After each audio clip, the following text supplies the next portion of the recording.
The date is Thursday, September 19. This is the news on PBCJ. I am Simone Absalom. On Wednesday, Jamaica marked the successful completion of the island's financial engagement with the International Monetary Fund, the IMF. In 2016, the country entered the latest three-year precautionary standby agreement with the IMF. This had followed the four-year US $932 million extended fund facility, which started back in 2013. At a press conference at the office of the Prime Minister, Finance Minister Dr. Nigel Clarke welcomed the successful final review and said the agreement has been characterized by Jamaican policy initiatives with strong technical support from the IMF.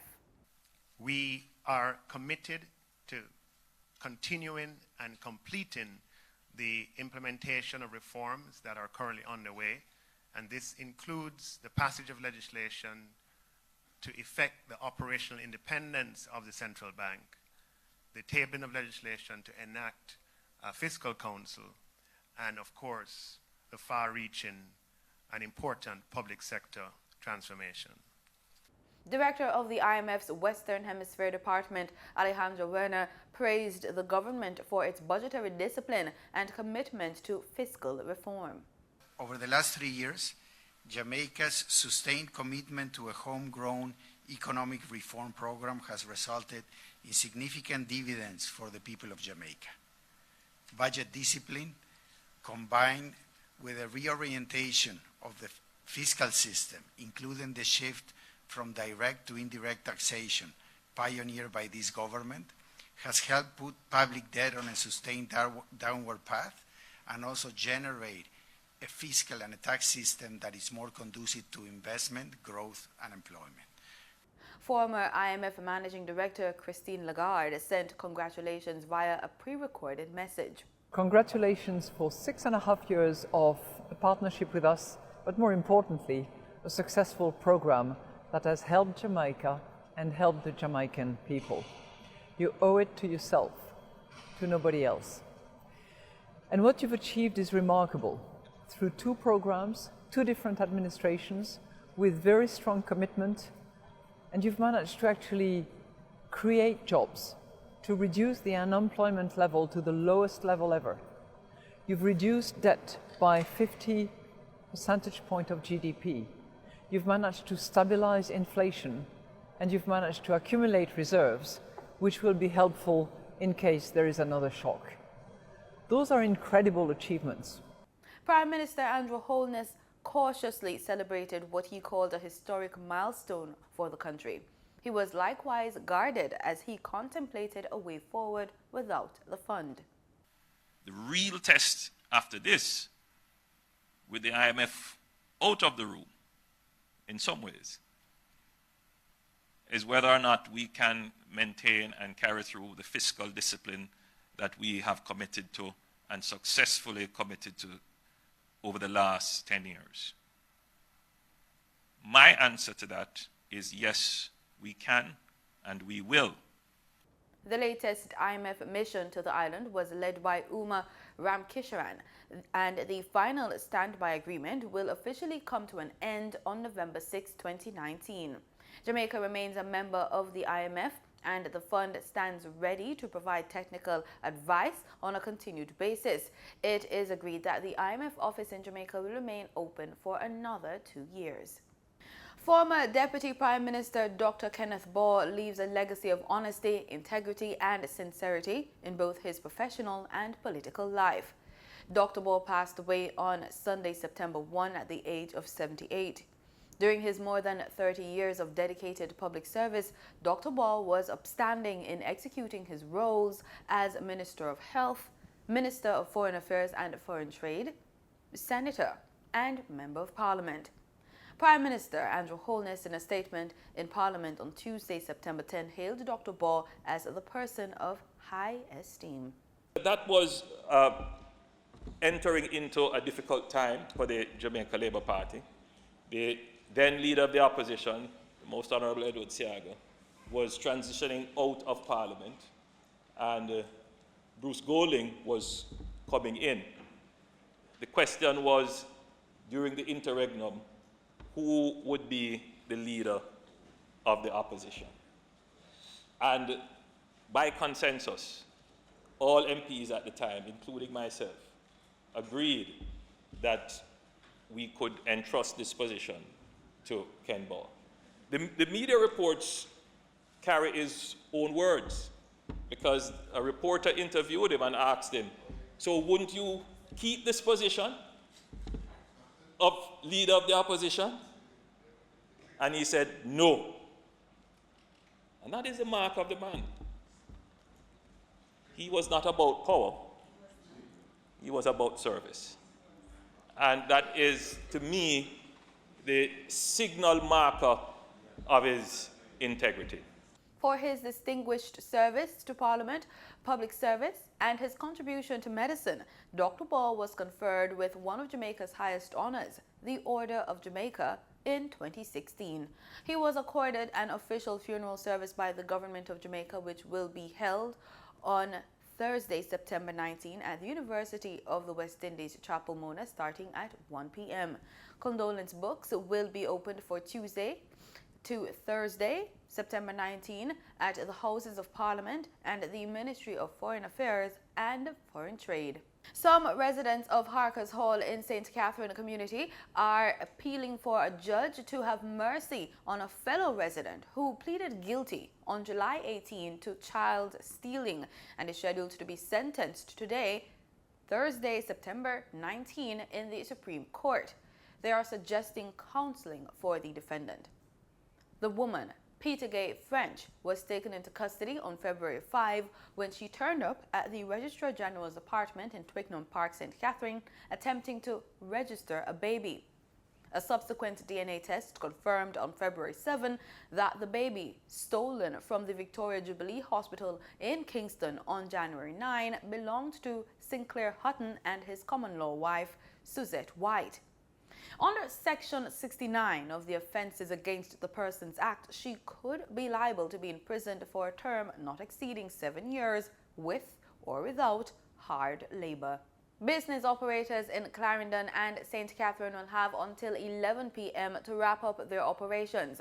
National Security Minister Dr. Horace Chang has announced that the opening hours for businesses under the state of public emergency for those two parishes. At present, some businesses are forced to close at 7 p.m. and others at 9 p.m. Operators have been complaining that their earnings have been badly affected by the restrictions. Carreras will be implementing paternity leave and extension of maternity leave in the organization. Maternity leave has moved from a period from 12 to 16 weeks in the company. The board and management signed off on it in July. In a release Wednesday, Carreras said the new paternity leave entitlement allows a father 3 weeks paternity leave per child. According to the release, the new paternity leave entitlement is very timely and comes in the midst of a national debate regarding the introduction of a Paternity Leave Act to encourage shared parenting, support, and mentoring.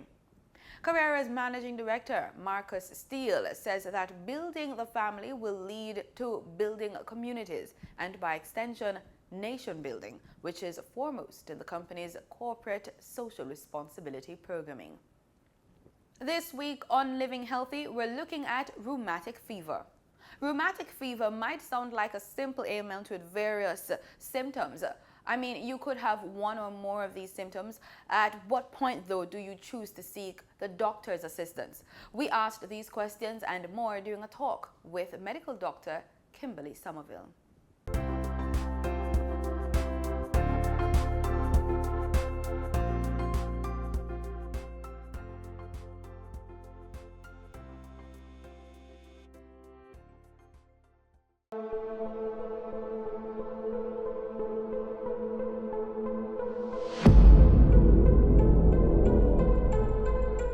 Rheumatic fever is an inflammatory disease that can develop as a complication of inadequately treated strep throat or scarlet fever.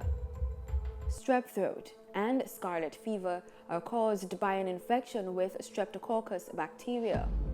Rheumatic fever is most common in children, though it can develop in adults. Rheumatic fever symptoms can vary. You can have a few of them or several, and these symptoms can change during the course of the disease.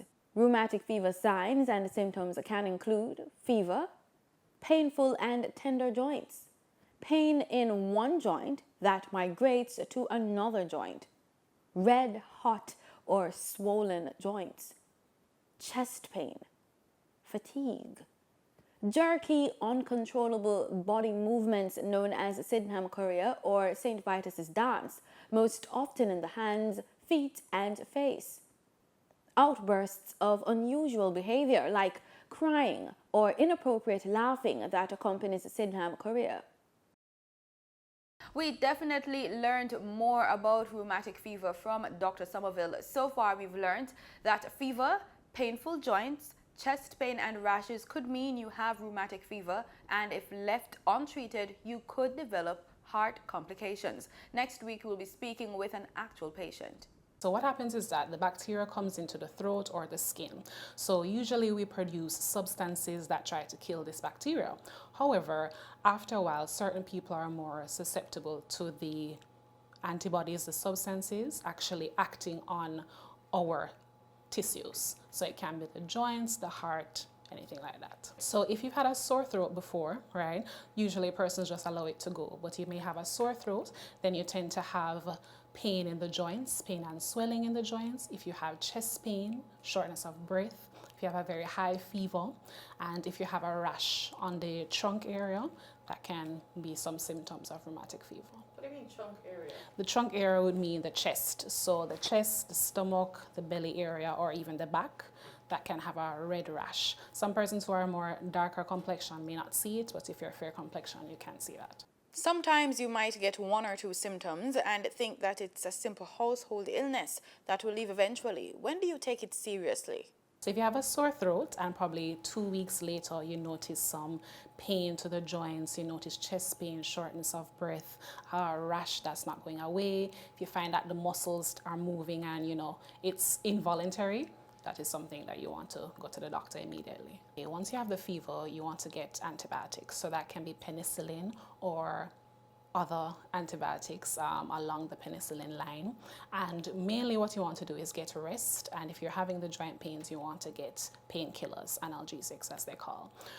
The Panadol, which what we're usually using, is not actually treating the rheumatic fever, but just preventing it from getting any worse later on. So what we do, we give Panadol once a month for a few years, depending on the severity of rheumatic fever that you had. The more that you actually are treated with antibiotic, the less risk you have of it getting worse and causing heart problems later on. You should complete, yes, always complete the course anytime you get antibiotics, because it will prevent those complications in the later time. When do you begin penicillin treatment? So it depends on where you are with rheumatic fever. If you didn't have any heart involvement, then you're always going to get the Panadol once a month, right? It's every 4 weeks. Depending, if you didn't have heart involvement, you want to go from the time that you got rheumatic fever up to 5 years after, or until you're 21 years old. Depends on whichever one is longer, that's what you do. If you had heart involvement and it's not a significant heart disease, you go up to 10 years after, or until 25 years old. And it's once a month each time you're going back to your doctor, you just get an injection, and that's it. You usually have a rheumatic fever card, you write the dates, and you know when you're supposed to come back to the doctor. If you have very significant heart disease, because people can go up to having heart failure with rheumatic fever, you'd have to likely either be on the Panadol up to about 40 or 45 years old, or it can be a lifelong thing.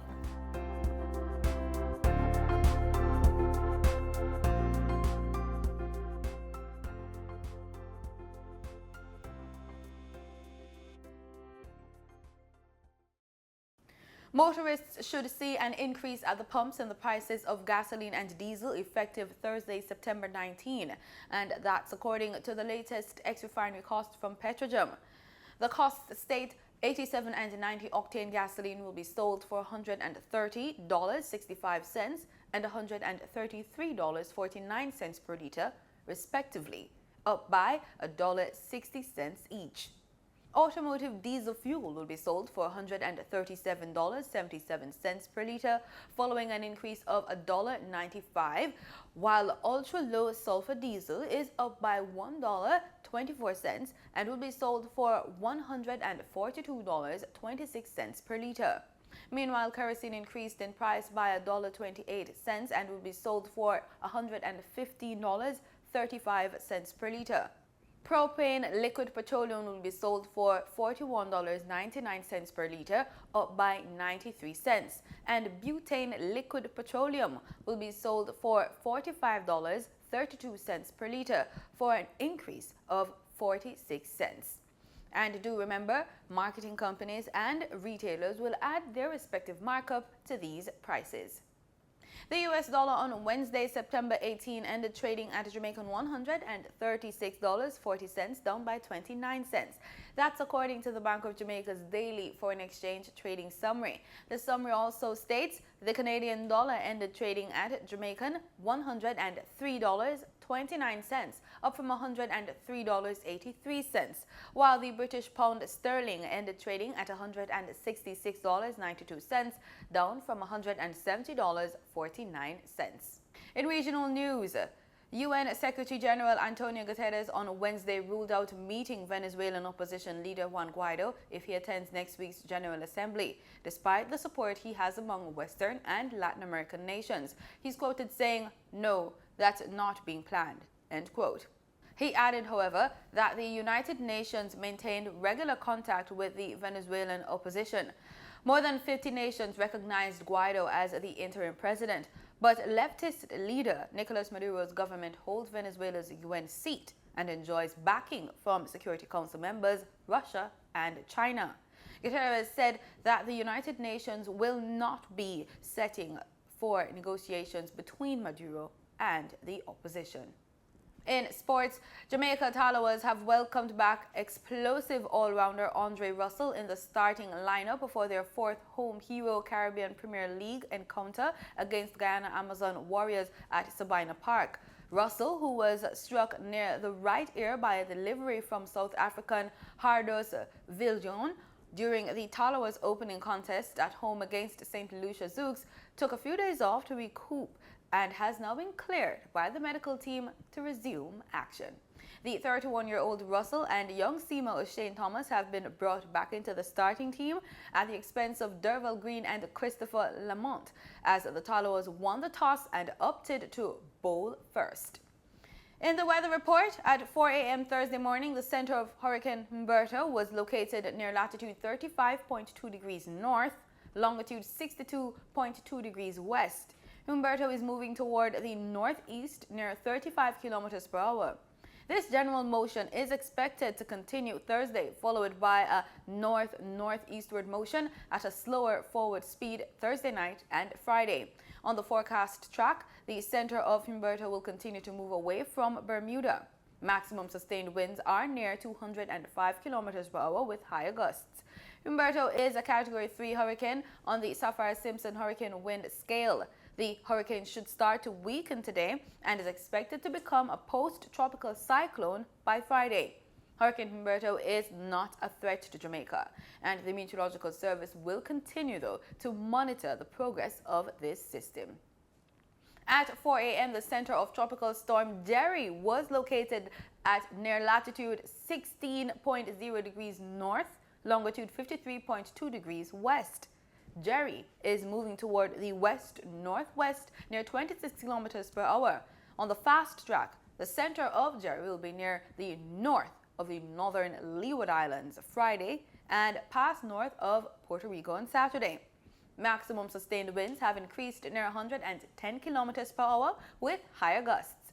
Jerry is forecast to become a hurricane later Thursday, with little change in strength anticipated on Friday or Saturday. Tropical Storm Jerry is not a threat to Jamaica, though the Meteorological Service will continue to monitor the progress of the system. And that's the news for now. Thanks so much for watching PBCJ.